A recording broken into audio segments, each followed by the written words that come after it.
We're in Newfoundland investigating a mystery that has haunted a community here for more than 7 years. And it may be one step closer to being solved after the RCMP made an arrest in the disappearance of Jennifer Hillier-Penny. But that arrest doesn't answer the key questions in this case, namely, what happened to Jennifer? And why did it take the police so long to act? I'm Mark Kelly. This is The Fifth Estate. It was an arrest no one saw coming, yet so many had been waiting for. Dean Penny led into court, feet shackled, head bowed, charged with first-degree murder just days before Christmas. And there in the front row sat Marina Goodyear, his daughter, determined, defiant. It's a lot, it's heavy, obviously, but today is free. So,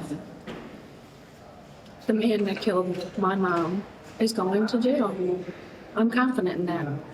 And this is the start. This is what I fought for years. That fight began in 2018 when Marina's family contacted the Fifth Estate urging us to investigate the mysterious disappearance of Marina's mom, Jennifer Hillier-Penny. Jennifer was 38, married to Dean Penny, a local fisherman. On November 30th, 2016, she disappeared without a trace, shattering the tranquility of the picturesque community of St. Anthony on the tip of the northern peninsula of Newfoundland and Labrador. Joanne, why did your family want us to pay attention to this story and come here and learn more about this story? We want to know what happened to Jennifer. We want answers. We want answers to where is Jennifer, what happened to her, what happened the night that Jennifer went missing. We want to know. Here's what little we knew as we began our investigation. Around 8 o'clock on the night she disappeared, Jennifer dropped off her sister Vonnie at an appointment, then said goodnight. She would never be seen again. She was going home to lie down. She had a headache and she was going to stay with Dina and she's going to get up the next morning and go to work. And she said, I'll see you tomorrow. She said, I'll be down tomorrow evening. I said, okay. Jennifer's world revolved around her two girls, Dina and Marina. I'm really struck looking at you how much you look like your mom. Yeah, we're like twins. A lot of people who didn't know us will probably think we were sisters. We were best friends. She just talked to me anytime there was a Ningona, we'd just call each other. The girl's dad, Dean, was away at his cabin duck hunting. Jennifer drew a bath and texted Dina telling her she had a headache and was going to bed. Dina missed her 9:30 curfew, so she didn't check in with her mom when she got home. The next morning, Jennifer's alarm went off. It woke Dina. She looked frantically for her mother. There was no note, no sign of a struggle, and no Jennifer. It wasn't just the fact that Jennifer was gone that was so alarming. It was also all the things she'd left behind. Her phone, her purse, her coat, her car. Even the bathtub was still full just as she'd left it. Everything was still inside that house. Everything but her.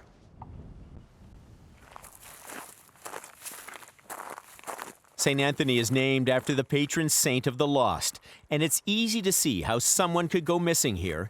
But with the water, the waves, and the wind, it's hard to imagine how they could ever be found.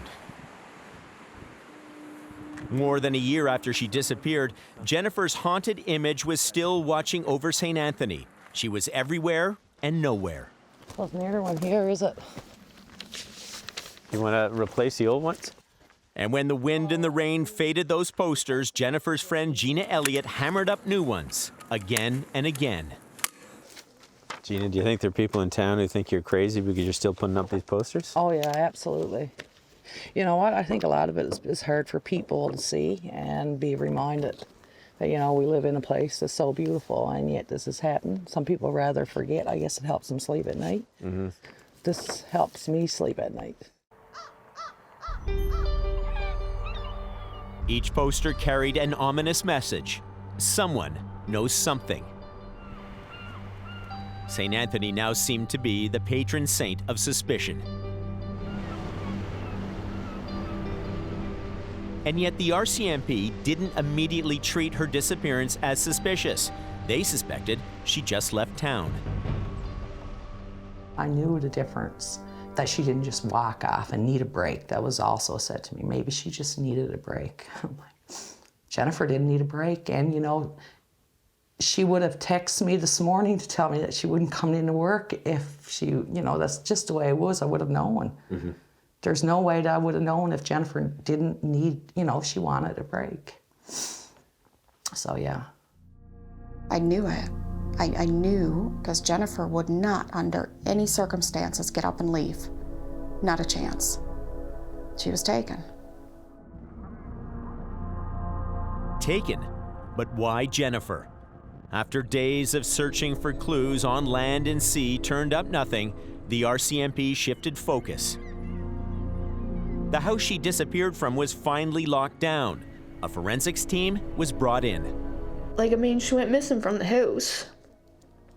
And forensics didn't even get down there until about a week after she went missing. And there was, I'm going to say, up to maybe 100 different people in and out through the house between cops and friends and family. So, I mean, how are you going to sort through fingerprints in a house with so many fingerprints? It would take the RCMP a full 7 days before they would officially declare Jennifer's disappearance was suspicious. Now, police often treat missing persons cases as runaways or suicides unless they have reasons to believe otherwise. But in this case, it seems they had plenty of reasons to believe otherwise. Jennifer's friends would tell us there were all kinds of warning signs. I feared for her life leading up to this. She feared for her life, I feared for her life. Her fears were centered on her husband, Dean. Jennifer was upfront about her intentions. She was leaving him. She moved in with her dad and made plans to leave St. Anthony. And then she was like, I don't want to be miserable anymore. And she made a decision. Like, she was getting stuff lined up. She wanted a divorce. She wanted to leave. And she wanted a new start from everything. Like, she wanted to be away from St. Anthony. She wanted to put some distance between herself and that place. I know that she spoke to a lawyer to start the separation and then divorce. Like, this was the first steps. Did Dean know about that? As far as I know, he wasn't very happy. That's, as far as everybody knows, that's a fact. He wanted Jennifer, he didn't want her to leave, and he wasn't happy.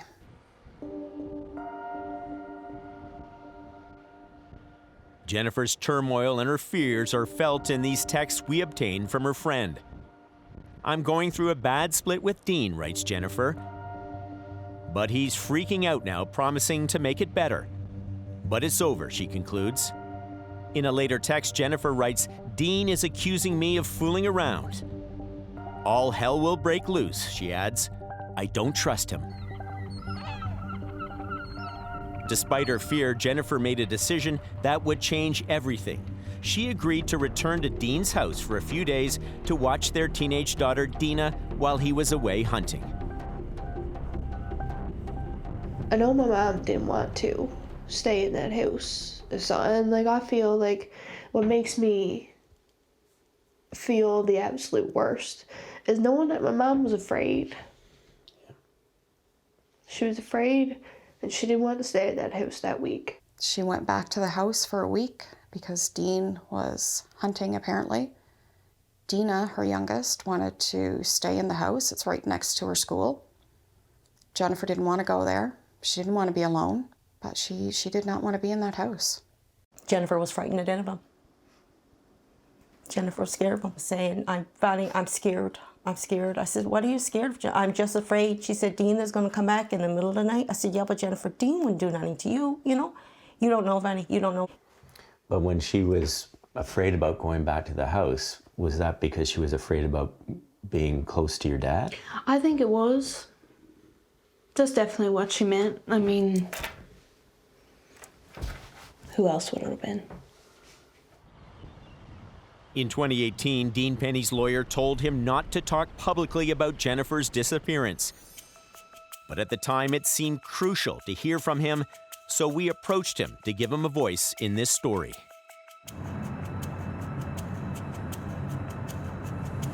This is it? Yep, that's it. Without his knowledge, we recorded our conversation as I asked for an interview. Dean, how are you? I'm Mark Kelly from CBC Television. How are you? Sorry about Jennifer. We've come up here trying to find some answers, just as I'm sure you are too. We wouldn't mind finding some ourselves, but... How do you feel when people suspect you had something to do with it? Well, I mean, people is gonna suspect it, but I mean, I'm not gonna feel bad over it because I didn't do anything, so... You know, really is... The only bad thing I feel about it is for girls. Yeah. Because, I mean, the 3 of my girls was everything to me. And still are. Well, people often suspect Yes. the husband, the partner. But they couldn't be more wrong this time. But how do you explain how somebody can disappear I don't know. from your own house? Without a trace and nobody know nothing about it. I know, and that's one of the reasons we're here. So, I mean, that's pretty strange. Like, even Jennifer, I was down at the cabin down Norris Arm. I was down for a full week. Hunting, right? Duck hunting, right? And it's just really strange, yeah.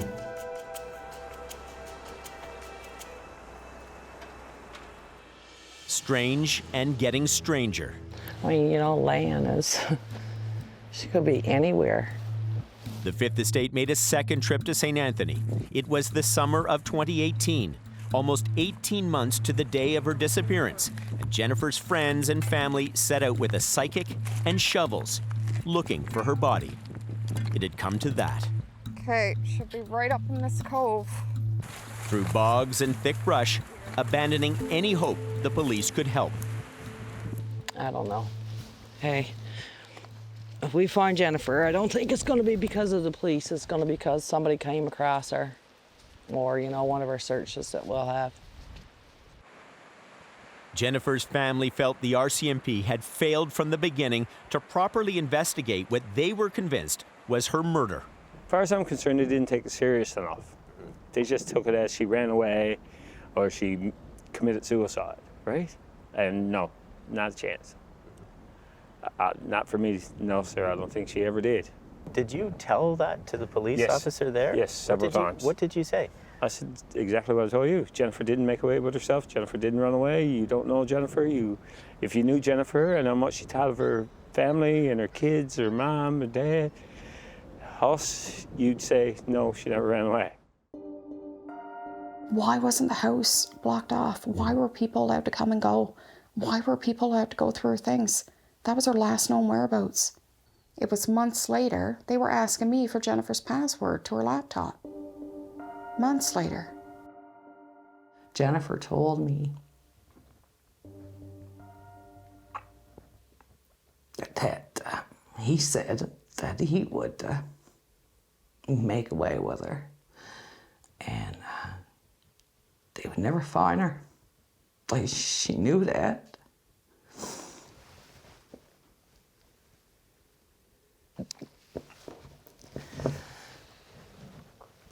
So yeah, that's why we had a safety plan. So she had that fear, whether it was real or not, but it was real to her. And she shared that with you. Oh, well, yeah. So like when I say daily safety plans, me and Vicky, we piggybacked. So she wasn't talking to her today or, you know, this afternoon. I was. So Vicky texts, and you talking to Jennifer? No, well, I haven't either. So then I text, where you at? Where you going? Okay, yes, I'm going home. I'm going right to Dad's after work. You know, that's the way it was all the time. Founded or unfounded, Jennifer's fear was palpable in texts sent to her friend suggesting Dean was watching her when she left work each day.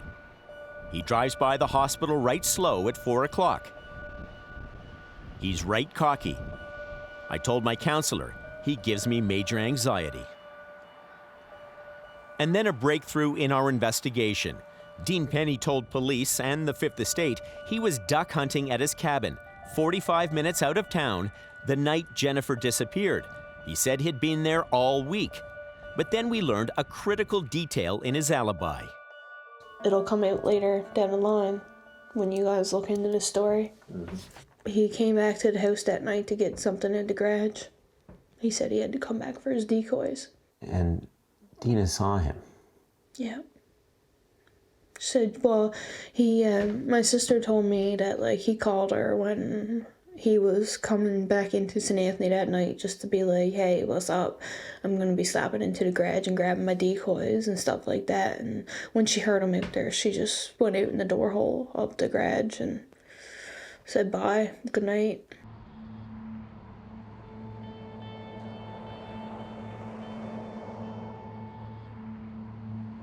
He was out there and didn't have decoys duck hunting? That doesn't make sense to you? No. Not really. You'd think you'd have them the whole time you were on it, wouldn't you? Yeah. You would think. For an experienced hunter. Yeah. You think you'd take them even if you didn't need them. That's suspicious too, right? There's a lot of things that don't add up. So in the summer of 2018, we approached Dean a second time to clear up what happened that night and ask him the questions Jennifer's family wanted answered. Yeah, I can't say much, but you have to get hold of my lawyer and stuff for that. Yeah. I can't say nothing because no filming there, buddy. No, I understand. I just want to know, you say you want to clear your name. We're trying to give you an opportunity. The night she disappeared, were you back here to get your decoys? I came back here, but my daughter was here in the house at that time. Yeah, I know. But you did come back here to get your decoys that night? Yes, I told the police that. So you were here at the scene of her disappearance that night? A lot of people here. Mm-hmm. But nobody knows for sure that she disappeared from here. That's just hearsay. But just let me ask you the key question, Dean. That's what everyone wants to know is, did you do it? No, definitely not. But anyway, I can't say no more than that because, like I said, my lawyer's taking care of that stuff, and I can't say anything yet. 5 years after that interview, the RCMP held a surprise news conference.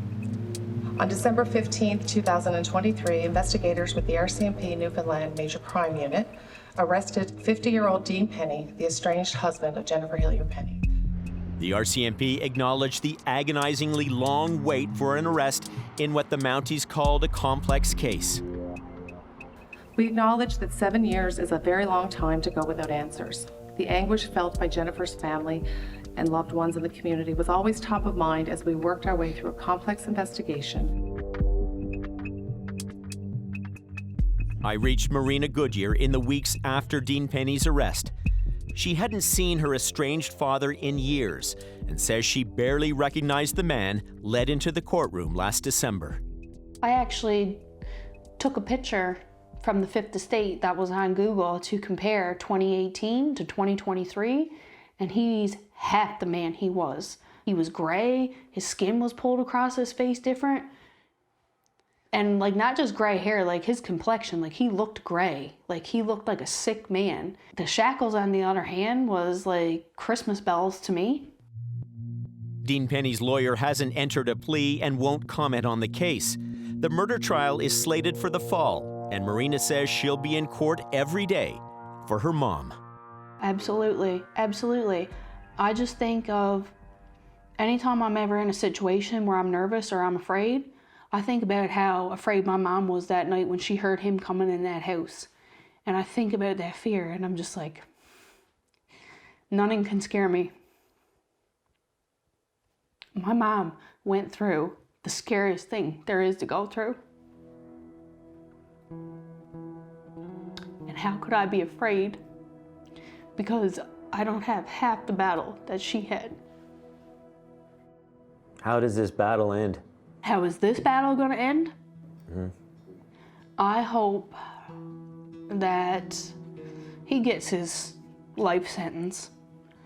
When that chapter's closed, when he goes to jail, then I'm finally going to move on in terms of my mom. I always said that I was never putting a headstone down until she had justice. I just want to make sure that he's convicted and gone away for a long time, and I want the world to know the answers because we did fight for her story to be heard. I want everybody to know the details, and then I want to try to lay her to rest